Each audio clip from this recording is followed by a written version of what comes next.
ములుగు జిల్లాలో ఘనంగా స్వాతంత్ర దినోత్సవ వేడుకలు నిర్వహించారు. 79వ స్వాతంత్ర దినోత్సవం వేడుకల్లో మంత్రి సీతక్క జాతీయ జెండాను ఆవిష్కరించారు. సాయుధ బలగాల నుంచి గౌరవ వందన స్వీకరించారు. ఆ తర్వాత జిల్లా ప్రగతి గురించి, రాష్ట్ర ప్రభుత్వం అమలు చేస్తున్న అభివృద్ధి కార్యక్రమాలు, సంక్షేమ పథకాల గురించి వివరించారు మంత్రి సీతక్క.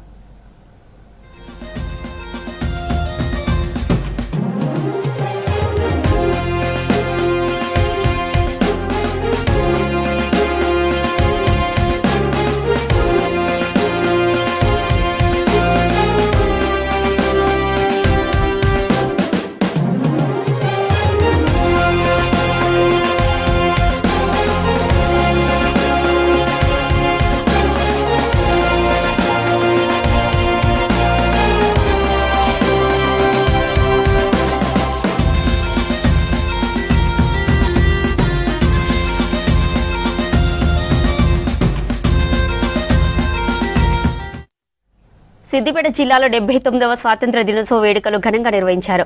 జిల్లా కమిషనర్ ఆఫ్ పోలీస్ ఆఫీస్ ఆవరణ జరిగిన వేడుకల్లో పాల్గొని జాతీయ జెండా ఆవిష్కరించారు మంత్రి పొన్నం ప్రభాకర్.